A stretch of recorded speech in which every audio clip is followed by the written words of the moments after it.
Estábamos en la Dirección Regional de Salud Loreto procesando una emergencia sanitaria regional. Habíamos solicitado la declaratoria de emergencia del sistema de salud pública en el mes de noviembre del 2019. Esto tenía como propósito mejorar las prestaciones.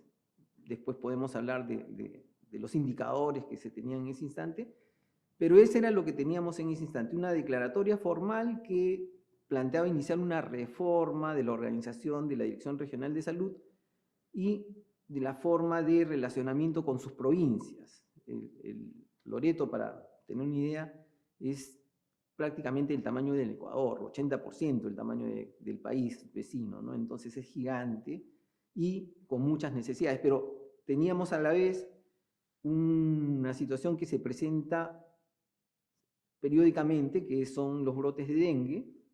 Teníamos una emergencia por dengue en ese momento, ya sanitaria, dengue y leptospirosis, que una vez más, como cada año, iba a tomar el esfuerzo de 4 meses probablemente entre que haces medidas de intervención, fumigaciones, control de casos, etc., ¿no? Esta era una situación que adicionalmente se estaba dando con una característica muy específica, que era el retorno, después de casi 20 años, de una variante del dengue, que hacía que fuera mucho más transmisible y que mucha más gente pudiera enfermar, pero especialmente los más jóvenes, porque los mayores ya tendrían anticuerpos contra esa variante.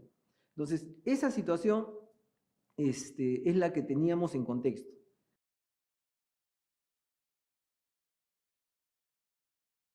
Pero si nos referimos al día de la noticia, nosotros, como todo el país, estoy seguro, venía siguiendo con alarma la situación que veíamos venir.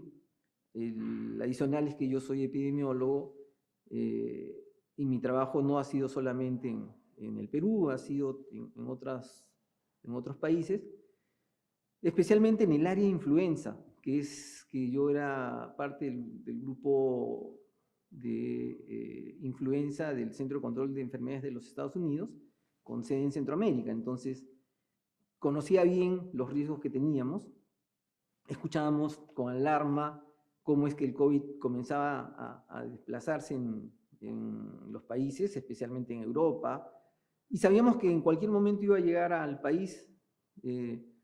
Ya para el momento en que se detecta el primer caso en Lima, nosotros supusimos que no tardaríamos nada en realmente tener los casos en Loreto.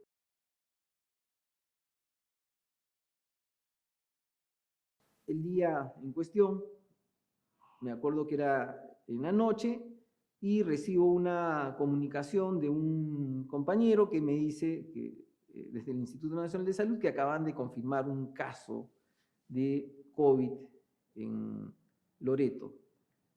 Habían pocas regiones, solamente Lambayeque y Loreto en tercer lugar, me parece, que tenían la confirmación. Pero desafortunadamente en ese instante ni siquiera podíamos actuar nosotros con la velocidad que creíamos que debía hacerse, porque en ese momento el Ministerio de Salud, el gobierno central y el Ministerio de Salud habían restringido la comunicación acerca de la confirmación de casos. Es decir, primero se enteraba el laboratorio central, el Instituto Nacional de Salud, lo comunicaba a sus autoridades, ministro, viceministro, y hasta que ellos decidieran comunicarle a la región, no íbamos a poder actuar. Esa fue una filtración. El hecho fue que inmediatamente recibimos esto, dimos el paso de declarar en alarma a la región e iniciar todas las actividades de control que teníamos que tener. El gobierno, sin embargo, no tardó mucho más, en realidad, en esos días ya para decretar que íbamos a tener un soporte diferente, ¿no? En su momento, pero ya nos había costado varias decenas de vidas y una situación crítica en los servicios de salud, ¿no?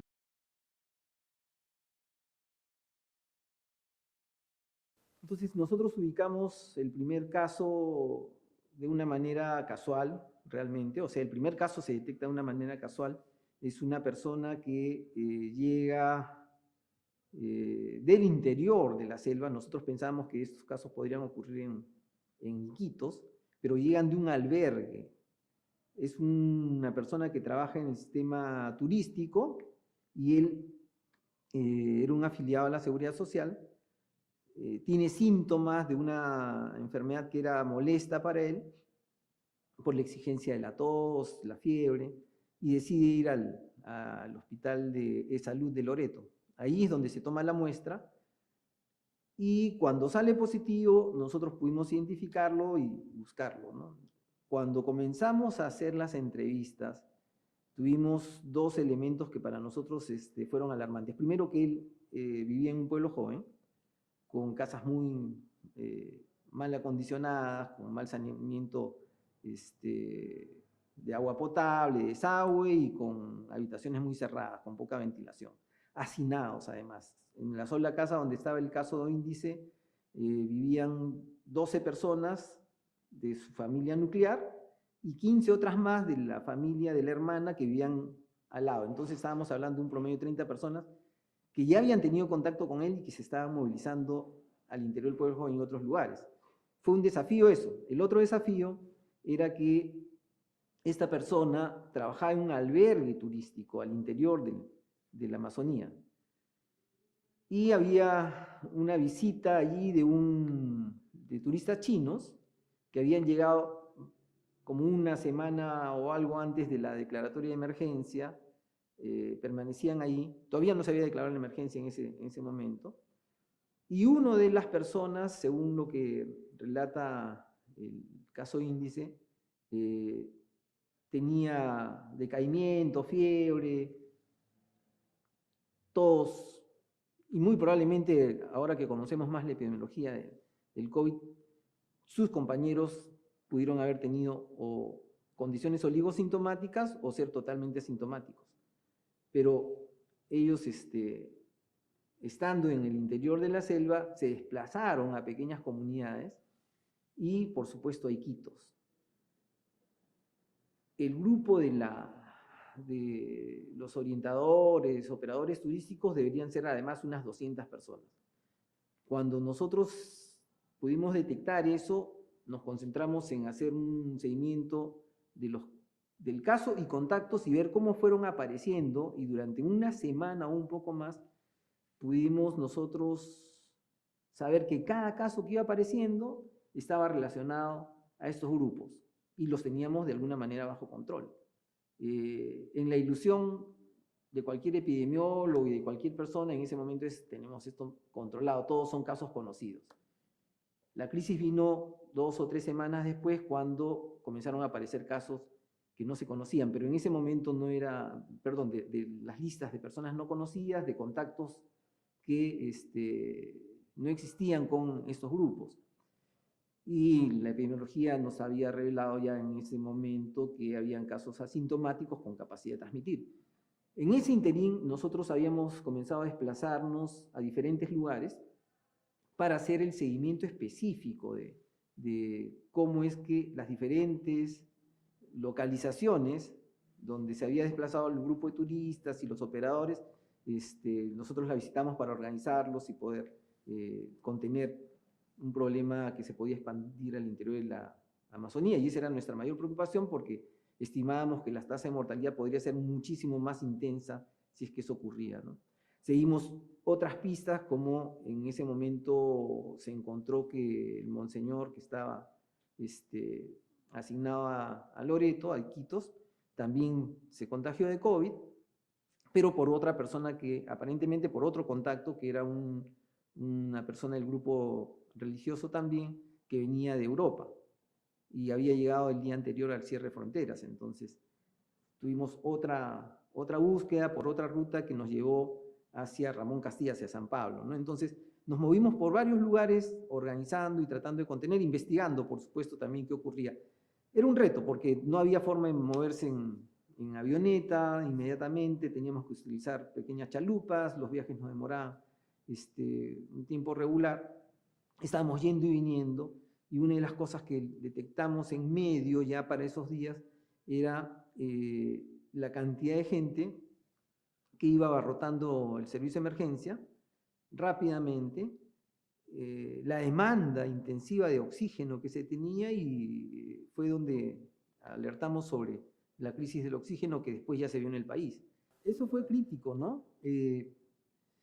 Cuando nosotros detectamos el primer caso, pusimos todo un sistema de alertas y los primeros que supieron de qué se trataba eran nuestro personal de salud. Habían transcurrido ni 8 horas desde que detectamos el caso, estoy hablando que serían 9 de la noche o 10 de la noche cuando nos enteramos de ese caso, y habíamos pedido que se organicen los equipos, ¿no? Por la tarde, cuando pudimos identificar dónde vivía la persona, fuimos a visitar el lugar para poder no solamente hacer el cerco respectivo, sino también poder tener a la persona segura, y para eso pensábamos trasladarlo al hospital, al pabellón de infectología. Era el primer caso, igual teníamos esto en alerta, ya se había decidido cuál era el pabellón que se iba a usar. Y para nuestra sorpresa, la ambulancia del SAMU que tenía que ayudarnos a trasladarla a la persona, tuvo una negativa total de las personas para poder asumir esto, ¿no? No querían conducir, no querían examinar el caso, no querían recogerlo, y con 4 personas más tuvimos que hacer toda esa operación, ¿no? O sea, uno de los funcionarios fue el chofer, yo con otra doctora tuvimos que organizarnos para recoger el primer caso, y trasladarlo, ¿no? Teníamos para ese momento una cápsula que se había adquirido para el momento en el 2016, en el supuesto de que el ébola podría ser una pandemia. Entonces se habían adquirido cápsulas, una de las cuales estaba en el laboratorio en Iquitos. Con esa fue que lo trasladamos.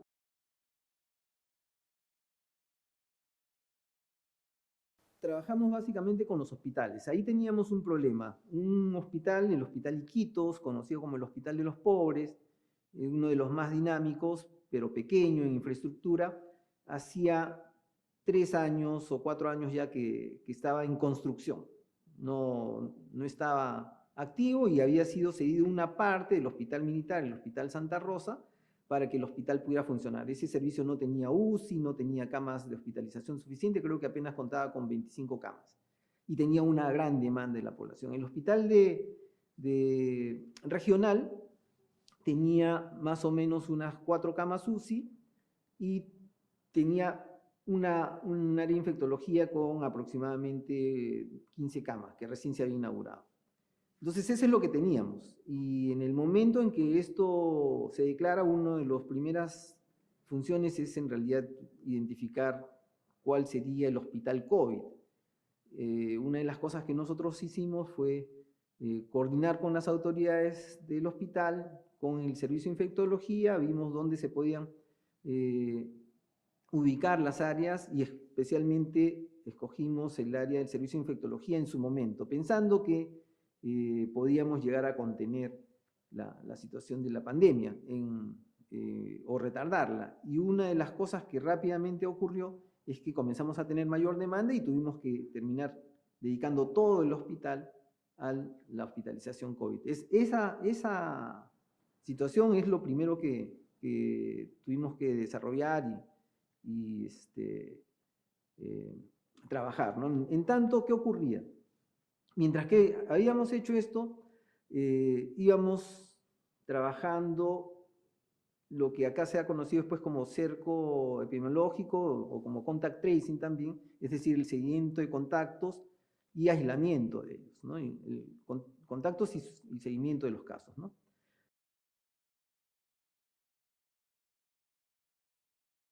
El primer choque que tuvimos, es decir, la negativa del personal de salud a poder atender a los pacientes, y en el momento en que llegamos en el pabellón de infectología había unos pocos profesionales que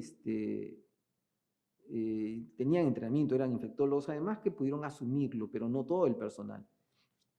Para nuestra sorpresa, esa situación comenzó a multiplicarse, no solamente una falta de cooperación en algún momento, sino que en los siguientes días salió un decreto del gobierno nacional diciendo que las personas que tenían condiciones crónicas y que, bueno, cerraban los establecimientos y que las personas con condiciones crónicas debían mantenerse en aislamiento, en cuarentena.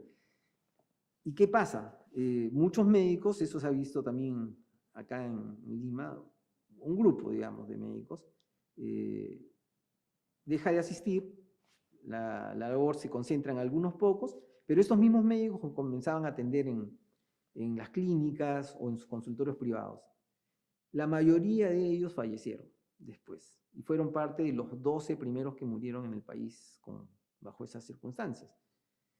Para nosotros siempre fue un peso tremendo eso, porque pensamos que una vez que analizamos los casos, eran personas que no creían lo que estaba ocurriendo. Así como tenemos negacionismo con el tema de las vacunas, lo había con la enfermedad en ese momento. Entonces, pensaban que no era nada, ¿no? Y que ellos podían atender los pacientes ganándose 200 soles, entre comillas, por consulta.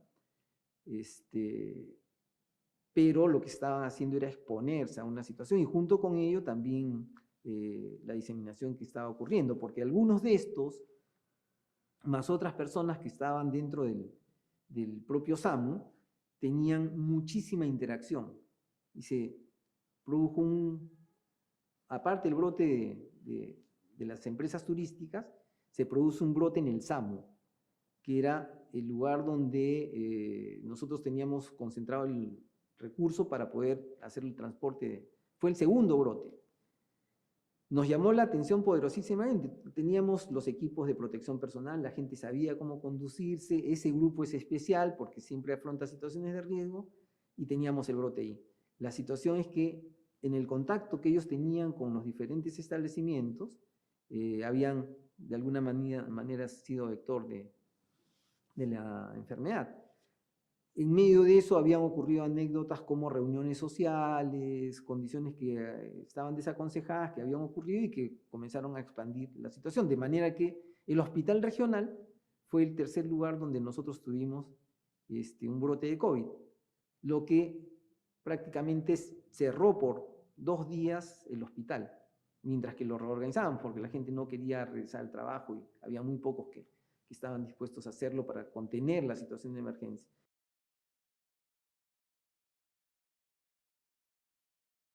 El hospital regional tuvo un impacto tremendo. De 75 camas que se tenían habitualmente, llegamos a tener casi 500 dentro del hospital.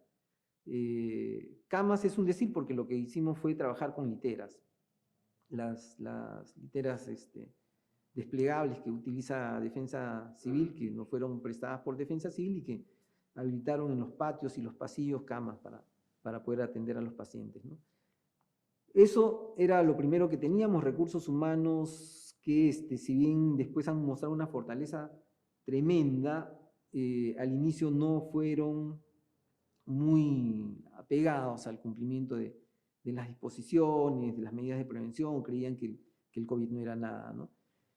El segundo tema fue que no existían realmente protocolos claros en el país y a nivel mundial acerca de lo que estaba ocurriendo. Ahí había un debate internacional en su momento entre lo que decían los chinos de la clínica y el secreto de cómo habían sido tratados los pacientes y lo que ocurría en Italia, que era uno de los primeros países asolados en Europa. Nosotros teníamos la recomendación previa para el manejo de la influenza utilizar metilprednisolona, por ejemplo, que se utilizaba en grandes cantidades. Fue una de las primeras cosas, inclusive, que el hospital regional comenzó a implementar, ese esquema, ¿no?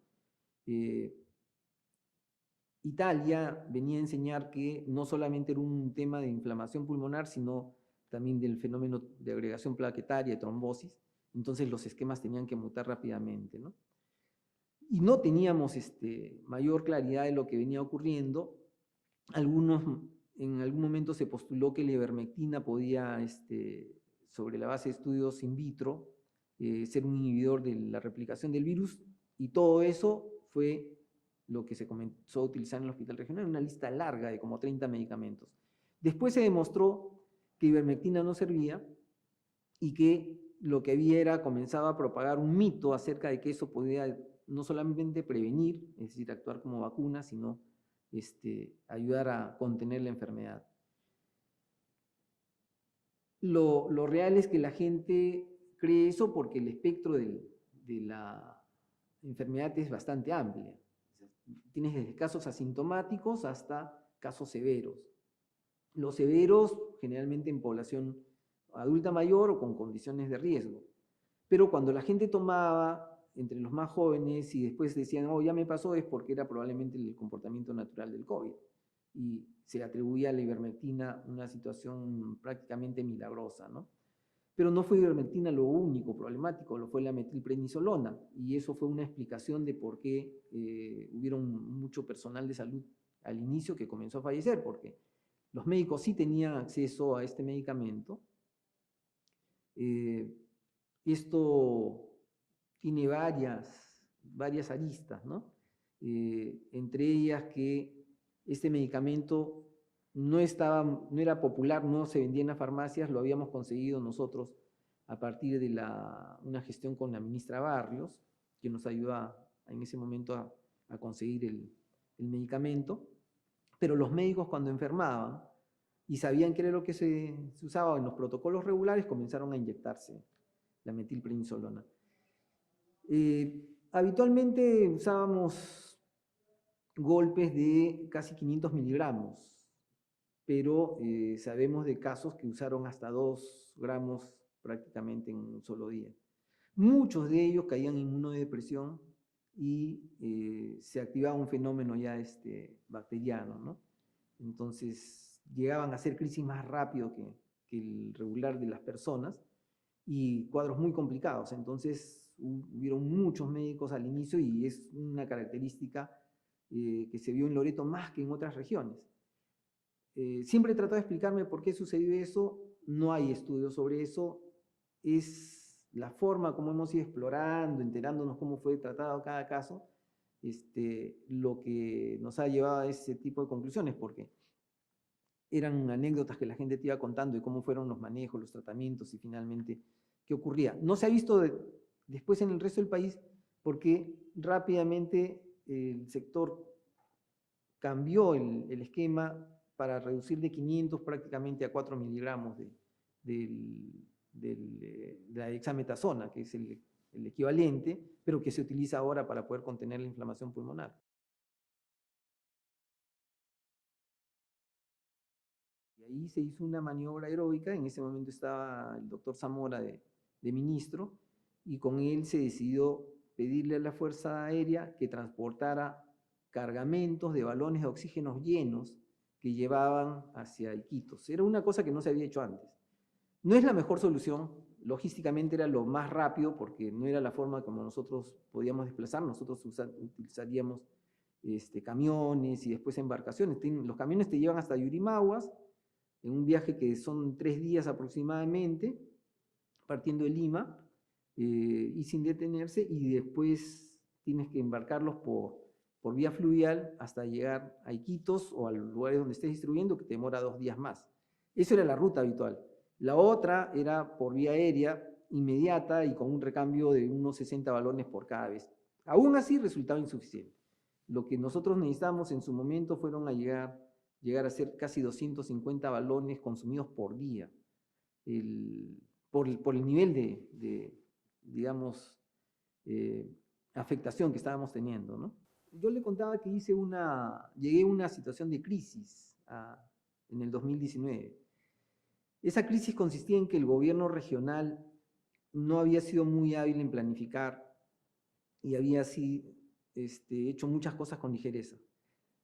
En el momento que llego, junio del 2019, tenía 4 meses en que no se pagaba el personal de salud. Se habían acumulado deudas por 7.5 millones de soles, para saberlo. Y en ese momento me tocaba destrabar esa situación crítica para poder hacer que el sector pudiera funcionar. Pero una de las tareas que cumplimos nosotros en el derrotero de trabajo fue hacer un diagnóstico de también cómo se compraba. Y una de las cosas que encontramos es que se había gastado la mitad del presupuesto y el 80% se había hecho en compras minúsculas. Habían empresas a las que se le compraba con una orden de compra de máximo de 30.000 soles a razón de 1.2 días durante 4 meses. O sea, no se cumplían los procedimientos del Estado y se hacían cosas de este tipo, ¿no?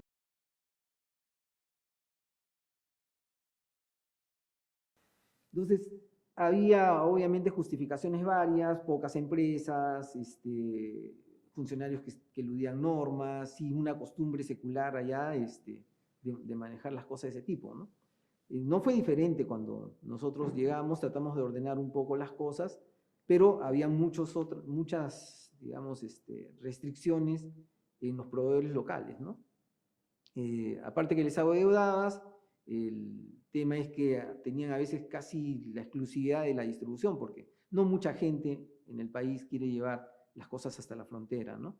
Y con eso hablo desde Iquitos hacia el interior, y los contratos que nosotros hacemos en el Estado tratan de cubrir todo el espectro, ¿no? Es decir, yo te compro, pero puesto en el lugar, ¿no? Y claro, eso tiene un sobrecosto, tiene un riesgo que tienen que correr las empresas y probablemente eso afectaba a las cosas, ¿no?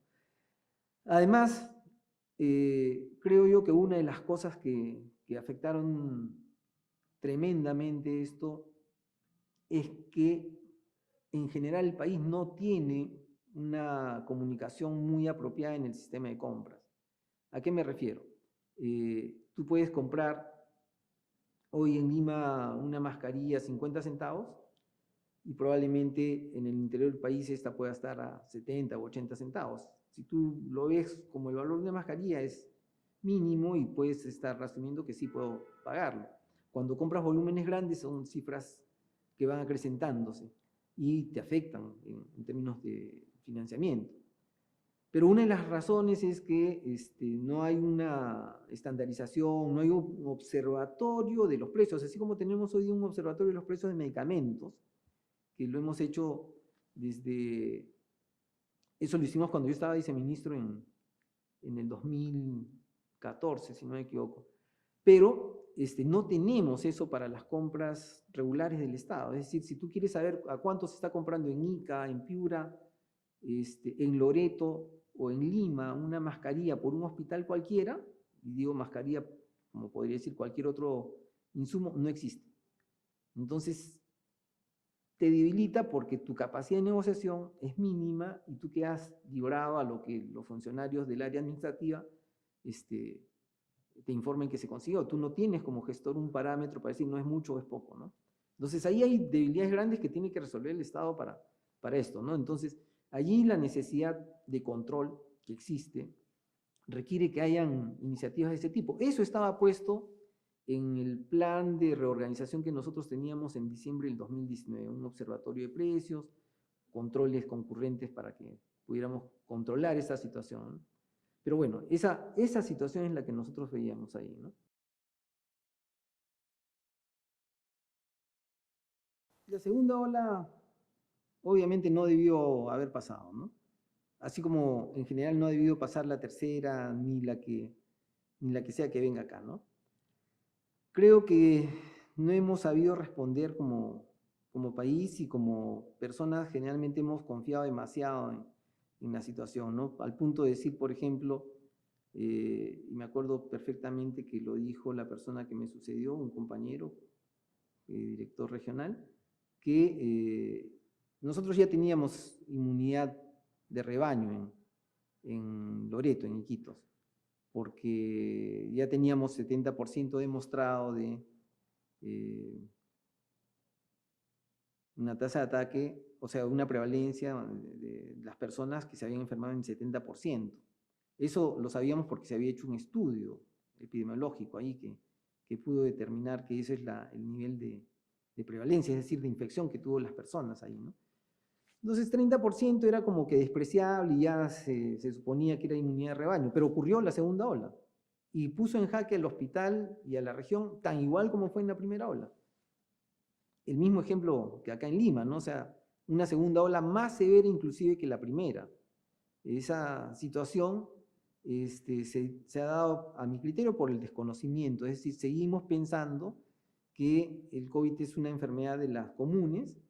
Esa inmunidad de rebaño de 70% es la que utilizamos para algunas enfermedades infantiles, pero no es una para virus como el COVID, ¿no? Entonces creo que ese es un primer elemento que marca por qué las personas cometen errores, y es porque no estamos basados en evidencia y porque no estamos teniendo para esas decisiones que toca tomar regionalmente un consejo nacional que te diga, mira, estas son cosas que pueden ocurrir y estas de acá tienes que implementarlas sí o sí, ¿no? Seguramente hay variaciones locales.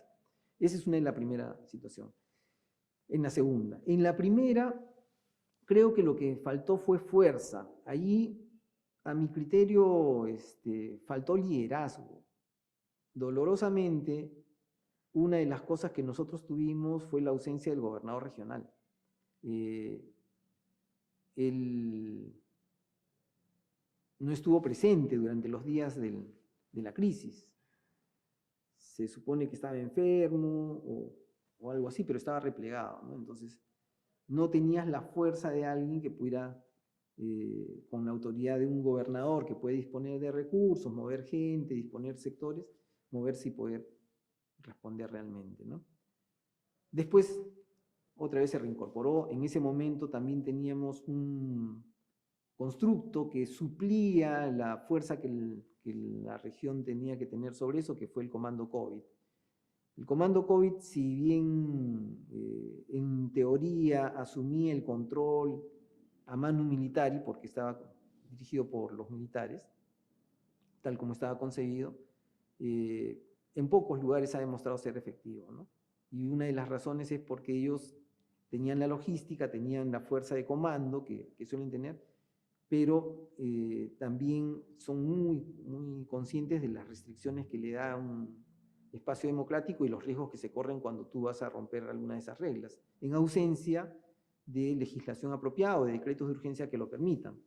Y entonces, ese elemento dual hace que se resquebraje, que se quiebre un poco la posibilidad de conducción que tiene el gobierno regional. Entonces, se entiende que esa fractura disloca, o esa fractura hace que en ese momento hay ese repliegue de las autoridades regionales, las dudas sobre esto. Eso creo que fue un tema determinante. Y el hecho de que no teníamos en general, incluyendo la dirección regional, la capacidad para poder movilizar los recursos que hubiéramos querido en ese instante, dirigidos a elementos que pudieran penetrar la conciencia de la población, es decir, básicamente comunicaciones. El aparato de comunicaciones no está diseñado en general para tener respuestas de ese tipo. ¿Por qué? Porque son elementos de prensa, de protocolo, de comunicación de lo que tú estás haciendo como una pequeña campaña. Es una comunicación en ese nivel, pero no es una comunicación que esté interiorizada en lograr cambios de conducta o de comunicar situaciones críticas de alerta, ¿no? Entonces, la población no cumplía reglas y no era muy fácil entender en ese momento por qué no lo estaba cumpliendo. A la postre, yo creo que una de las cosas más deficitarias que hemos tenido es esa capacidad de comunicación. Al punto que en las 2 últimas semanas, antes de que yo me dejara el cargo, recuerdo 2 o 3 últimas semanas, teníamos ya la claridad del impacto que estaban teniendo los hospitales, su servicio de emergencia, entrando al colapso y la decisión de abrir las escuelas como puntos de tratamiento, ¿no? Entonces ahí abrimos varias escuelas. Uno fue un lugar que se llama el Sombrero de Paja, fue el más emblemático porque llegaban personas por cientos ahí a hospitalizarse, ¿no? Pero el tema es que hablamos con todos los comunicadores, que allá es una docena, digamos, que pueden salir a comunicar, a hablar, y ellos salieron a decir, sí, miren, no sigas intentando definir si tienes o no COVID porque te haces una prueba rápida. La gente comenzó a buscar las pruebas rápidas como el punto de partida a partir del cual te preocupabas. Porque si no tenías la prueba positiva, no tenías COVID. O sea, hay mucha gente en el sector salud, incluyendo los pobladores, pensaban eso. Entonces, obviamente, si no conseguías la prueba, que era difícil porque no tenías una existencia muy grande tampoco, teníamos el otro problema de un estado ineficiente porque no era capaz de diagnosticar.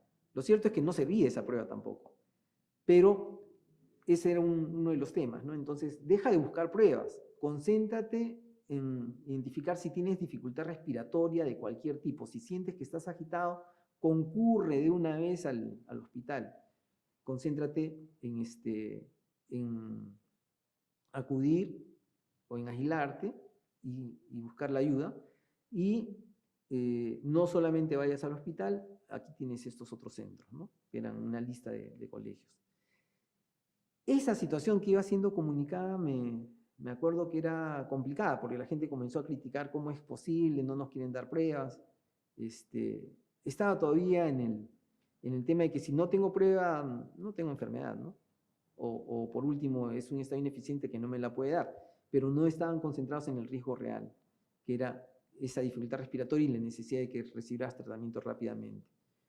Ahora, lo que nosotros vimos también en este tema era que la saturación de los hospitales era tanta que un caso llegaba y podías pasar varias horas sin ser atendido realmente. O sea, llegabas al establecimiento, te sentabas en una sillita ahí y con una media docena de personal que estaba atendiendo a 500 personas, no tenías posibilidad real de poder recibir el tratamiento inmediatamente. Y además un hospital desorganizado de alguna manera porque no seguía los consejos de quienes habíamos visto otras situaciones críticas, en mi caso, ¿no? Yo había visto esto en otras experiencias y decía, bueno, acá hay que tener un sistema en que organice los pacientes, ponme todos los pacientes crónicos en un solo lugar, todos los diabéticos en un solo lugar, controlen la glucosa, todos los de edad adulta mayor en un lado, todos los de edad mediana en otro lado. Pero era muy difícil de conseguir que pudiéramos acordar cosas de ese tipo. Era también muy difícil, en realidad, con pocas personas organizar todo el sistema. Y había toda una reactividad, ¿no? Porque decían, bueno, ustedes son autoridades regionales, deben resolver esto. Y nosotros estábamos atados de manos. Ahí fue donde tomamos la decisión, vamos a abrir los colegios. Y organizado de manera que pudiéramos atender de una manera más eficiente, ¿no? Entonces, esa situación nos enseñó otra cosa, que si tú podías poner el tratamiento de una persona que había comenzado a desaturar, que estaba sobre los 92, sobre los 90 de saturación de oxígeno y recibía el tratamiento en los primeros 15 minutos y lo sostenías de su visita, muy probablemente ese caso pudieras impedir que llegue a tener una alta demanda de oxígeno, hospitalización o de hacer un caso severo y muerte, ¿no? Esa fue la experiencia que tuvimos con estos centros de atención temporal que teníamos allá. Después se convirtió en una norma acá que es mucho más complicada, ¿no? En Lima, porque prácticamente conviertes en un hospital al colegio. No era nuestra lógica en ese instante, ¿no?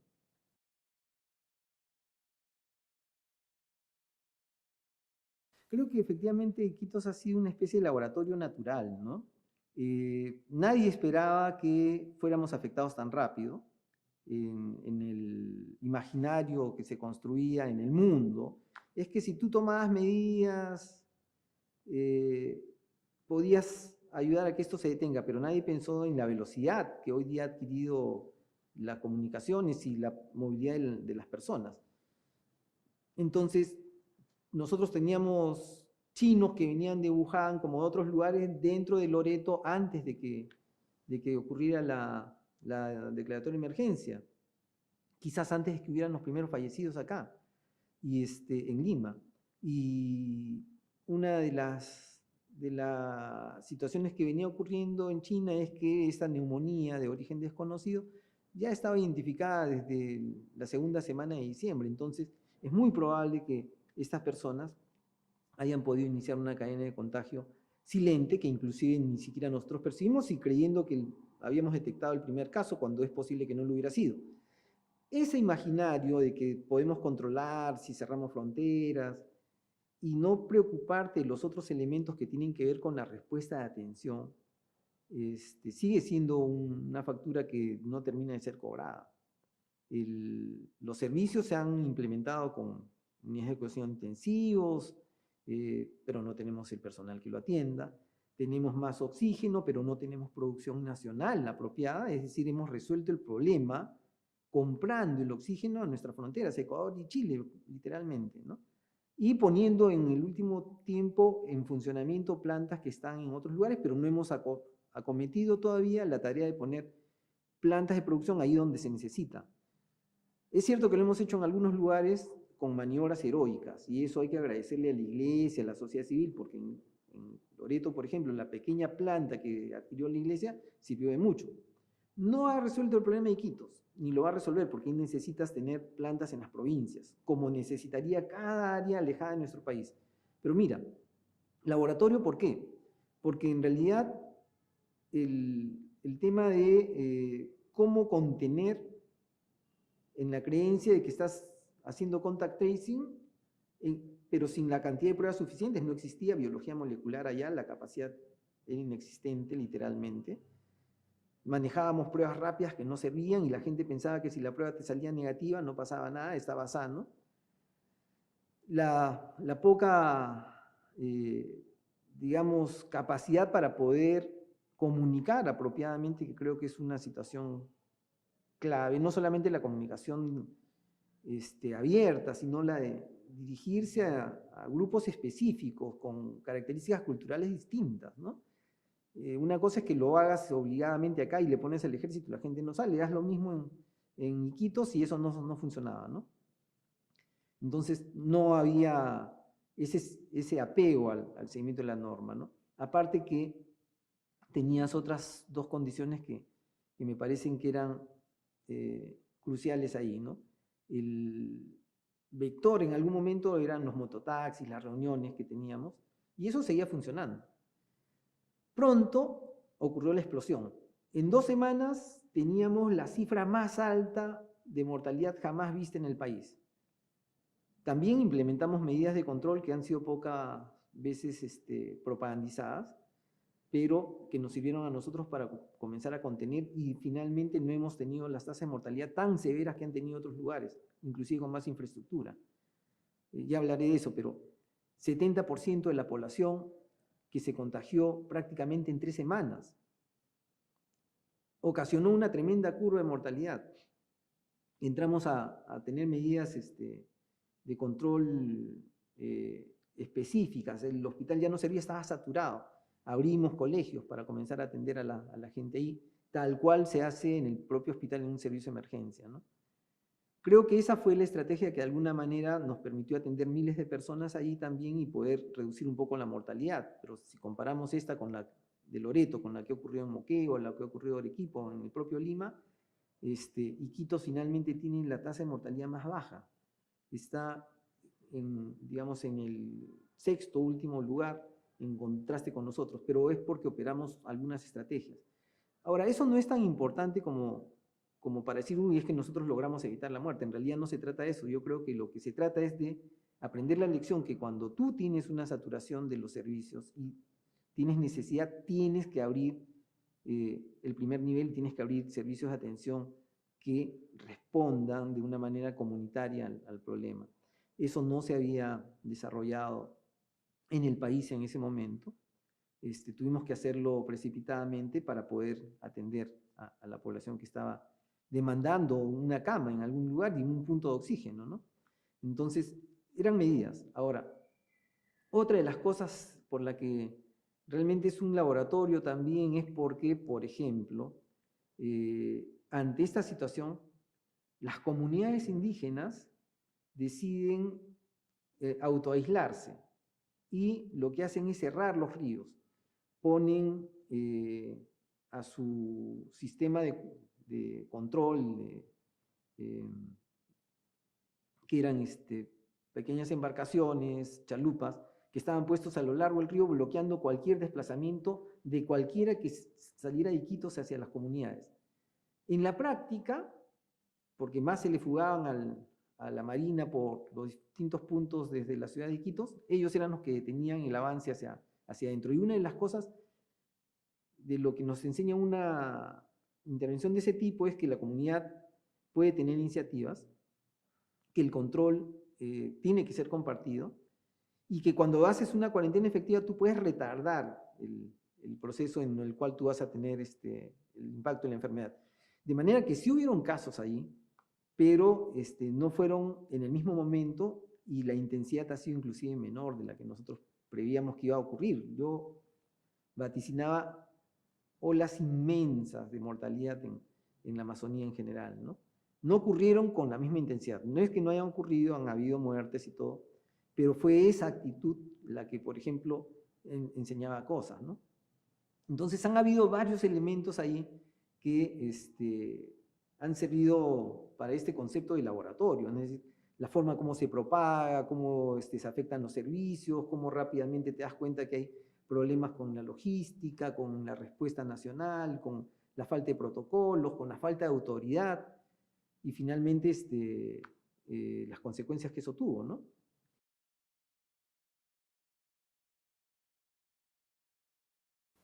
La ivermectina siempre la habíamos conocido como un antiparasitario en realidad, y por las lecturas sabíamos que esta, así como otros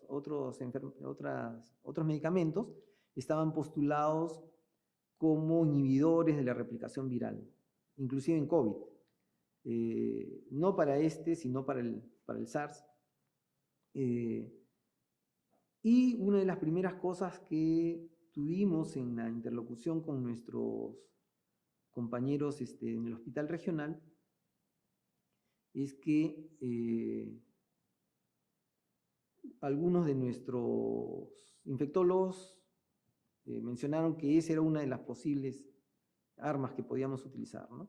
Entonces podíamos utilizar ivermectina para poder tener el tratamiento. Seguramente ya en ese momento se había discutido en más de un lugar, pero nosotros no fuimos ajenos a eso. Entonces en el primer momento dijimos, bueno, ok, no tenemos nada más que hacer, demos ese paso. Para ese momento ya habíamos incorporado nosotros formalmente a través de una resolución regional, directoral regional, lo que en ese momento ni siquiera el país había sacado, que era un protocolo de tratamiento, de manejo de casos de COVID, que incluía el uso de un antimalárico, porque también estaba postulado que la cloroquina podía servir como un protector para la replicación viral y sobre todo para la agregación plaquetaria, para disminuir la trombosis, ¿no? Entonces, eso es lo que nosotros incorporamos en ese momento, no la ivermectina en el protocolo regional, pero sí el uso de la cloroquina. Aquí se estaba discutiendo si debía usarse hidroxicloroquina o no. Nosotros ya la estábamos incorporando porque teníamos el sendo ataque de la enfermedad y no teníamos respuesta, no había medicamentos suficientes ahí.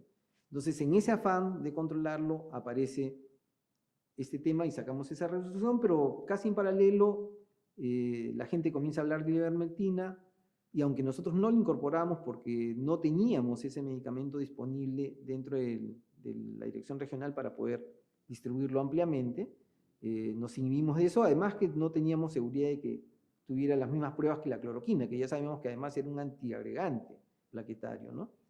Entonces, allí aparece este tema, vienen los relatos de mucha gente que te dice que sí contiene, pero cuando tú examinas la situación te das cuenta que no hay diferencia, es decir, las personas de la misma edad, con las mismas condiciones, excepto que uno tiene, digamos,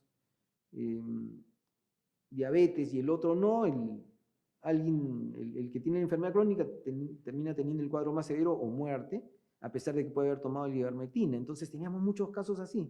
Nos dábamos cuenta que no tenían la efectividad que se creía, pero no existían estudios clínicos y recién hace algunos meses atrás han comenzado a salir algunos que dicen que es útil y otros que dicen que no. La mayor parte del peso va en el sentido de que no tiene efectividad para el control del COVID. Pero eso es lo que teníamos en ese instante, ¿no? Ahora, una cosa curiosa es que aparecen allí todo tipo de situación, ¿no? Desde un mercado que aprovechaba la situación porque las farmacias vendían ivermectina pero a 400 soles, un frasquito que normalmente cuesta 4 soles, y gente que llegaba para donar ivermectina, inyectarla a nombre de una organización no gubernamental o alguna sociedad local que le inyectaba la ivermectina de uso veterinario, ¿no? Entonces, teníamos todas esas situaciones. Controlar eso era sumamente difícil. Tú te ibas enterando conforme iban llegando las noticias porque venían del interior algunas novedades acerca de que se estaba utilizando para poder controlar en tal provincia, ¿no? En tal distrito que era alejadísimo. En el mismo Iquitos esta situación sí ocurría y había inclusive en su momento un modelo de receta que tenía el hospital regional en la que le incluía. Después ya se retiró la mayoría de esos medicamentos, ¿no? Porque esa lista llegaba a tener como 30 medicamentos en su momento.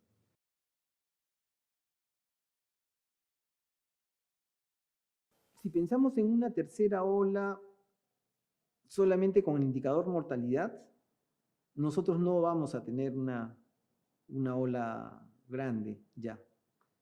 Va a ocurrir solamente entre las personas que no han tenido vacuna o cuya capacidad de respuesta inmunológica ha hecho que el tiempo de protección de la vacuna sea más corto, ¿no? No es una gran cantidad de gente la que tiene eso, llega a ser 5% de toda la población probablemente. En el Perú tenemos a la actualidad casi 52 a 55% de la cobertura de vacunación. 80% de nuestros adultos mayores, de más de 80 años, están vacunados. 75 a 78 de los de más de 50. O sea, hay una franja todavía de gente que puede infectarse y contagiarse y morir. Es decir, ahí tenemos un riesgo. Pero son menos que los que teníamos acumulados en la primera y segunda. Entonces va a haber acá, a lo largo de los siguientes meses, seguramente un incremento de la transmisión. Si nosotros vemos hoy lo que está ocurriendo en Chile, es que ellos hace aproximadamente 5 semanas, teniendo tasas de vacunación que están bordeando el 92%. Hace 5 semanas atrás vienen incrementando el número de casos de personas que se infectan, no de las que mueren, ¿ah? Pero eso es lo que tenemos allá. En el Perú, lo que estamos viendo son regiones como Tacna, como Chimbote, como Piura, que han comenzado a incrementar nuevamente el número de casos de fallecidos. Llegamos a tener hace unas 6 semanas atrás, probablemente 6 o 7 fallecidos por día que teníamos en el país. Hoy día estamos en 25 más o menos. Hay un crecimiento progresivo, pequeñito, discreto, que la gente no lo siente y que a veces ni las autoridades lo están viendo como debieran ser con los riesgos que tiene. Pero hay 3 o 4 lugares, como os menciono, Piura, Chimbote, Ayacucho, Tacna, que tienen ese pequeño incremento y hay que tomar medidas ahí. La respuesta va a ser vacunación, hay que acelerarla. Porque lo que vamos a hacer es proteger. En la medida que vayamos más rápido, es lo que hay que trabajar para contener esta nueva ola. Ahora, siempre queda la preocupación de lo que ocurre en la Amazonía. Mientras estamos dando estas cifras, en el mismo momento tenemos en la Amazonía entre 48 a 52% de cobertura de toda su población. Y entre la población mayor de 80, por ejemplo, en cualquiera de las provincias amazónicas, las coberturas de vacunación no están más allá de 60%. Es decir, hay siempre ese tema de la inequidad, de la falta de interés o de apoyo que se pueda dar sobre estos grupos poblacionales que están distantes, que son rurales y que son probablemente más exigentes en términos de la logística y el financiamiento para poder ser cubiertos. Pero tenemos esa situación en este instante, ¿no? Creo que la estrategia tiene que ir hacia eso pronto, porque en la medida que esta propagación continúe de manera silenciosa, digo silenciosa porque en muchos de los casos van a ser o asintomáticos u oligoasintomáticos. Los vacunados podemos estar con la infección, pero no nos damos cuenta porque estamos teniendo pocos síntomas o ninguno, y sí somos capaces de transmitir. Pero en una población que tiene una buena cantidad de vacuna, es improbable que la siguiente persona que yo contacte y que potencialmente pueda contagiar va a hacer síntomas. Alguno puede hacerlo, porque tiene una inmunidad disminuida. El tema es cuando llegues a esos extremos de las zonas rurales. Vas a tener nuevas olas, un impacto de enfermedad que va a terminar cerrando el ciclo epidémico del COVID en el Perú, que muy probablemente hacia finales de diciembre esté cerrando esa situación. Se va a despedir con un brote en lo rural. Y después nos va a quedar el desafío que tiene que rendir este gobierno, las autoridades sanitarias, porque como se hizo el esfuerzo nacional de comprar 90 millones de dosis de vacunas para población adulta, no se ha hecho lo mismo para nuestra población infantil. No se informa, no hay transparencia sobre eso, y es una de las cosas más preocupantes. En mi último paso por el viceministerio, una de las cosas que más nos angustiaban era la necesidad de iniciar tempranas negociaciones con las empresas que estaban adelantando los estudios para vacunar a los niños. Estamos prontos a abrir escuelas. No es que vayamos a tener una situación crítica ahí, porque son muy pocos los niños que podrán enfermar probablemente y hacer condiciones graves, pero no están exentos de que suceda eso, especialmente cuando se concentre.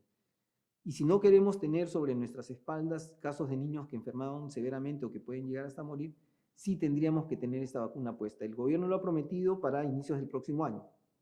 Lo que no ha liberado es ninguna información acerca de la negociación que puede estar haciendo sobre esto.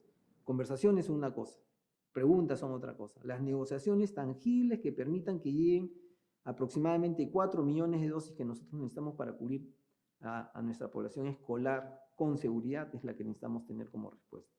Y seguimos arrastrando estos problemas porque no estamos terminando de aprender la lección, ¿no? No pasa solamente con COVID. COVID es una de los escenarios.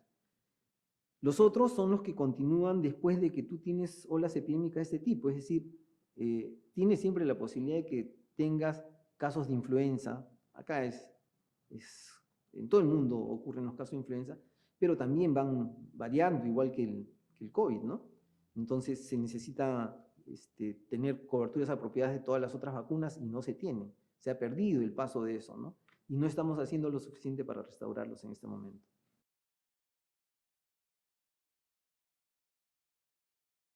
Allí hay varias cosas que creo que sirven de lección, ¿no? Voy a empezar por lo que considero que es la capacidad de respuesta nacional, no por Loreto mismo, sino porque bajo las circunstancias de una crisis epidémica, pandémica como la que tuvimos, es necesario proyectarse y tener el control de la situación ha sido fuertemente desde el nivel central si es que la región no tiene capacidades. Y acá no se dio eso en el Perú. De tal manera que en la experiencia posterior, cuando yo dejé de ser director, retorné a Lima y fui convocado posteriormente por el Instituto Nacional de Salud para poder apoyar, digamos, las intervenciones, los grupos de intervención. 5 meses después, o 6 meses después del inicio de la epidemia en Loreto, de la pandemia en Loreto, Arequipa pasaba la misma crisis. Falta de balones de oxígeno, no tenía capacidad para reproducción en plantas, etc. Y no solamente Arequipa, todo el país, posteriormente en su momento, ¿no? Entonces te mostraba que no servía la experiencia de una región que fue tan asolada y muy rápido, si es que acá tú no estás examinando y si además no decides tomar el control. Creo que eso es uno de los grandes problemas. Y el siguiente es que no existen mecanismos realmente para tener respuestas rápidas, ágiles, o no existían en ese momento porque después se comenzaron a dar decretos de urgencia que lo permitieron. Para nosotros ya era tarde en Loreto porque fuimos asolados al inicio y prácticamente el golpe ocurrió en las primeras 3 semanas. Allí habían dos cosas que además complicaban la situación, ¿no? Una es que teníamos una población que no era muy ajustada a seguir algunos procedimientos, normas, porque pensaba que eso era un exceso, ¿no? Es decir, guardar cuarentena, no conglomerarse, no usar la mascarilla, etc. No, eso era un problema. Y el segundo hecho es que hay un mercado que es totalmente asimétrico, ¿no? El mercado se concentra en Lima y a lo más en grandes ciudades. Cuando tú quieres comprar en un lugar como Loreto, tienes que comprar a precios extraordinariamente altos, normalmente, ¿no? Porque hay todo un aprovechamiento de la forma como compras, porque hay pocos proveedores y estos van concentrando a lo largo del tiempo, digamos, el patrimonio nacional acerca de la compra, ¿no?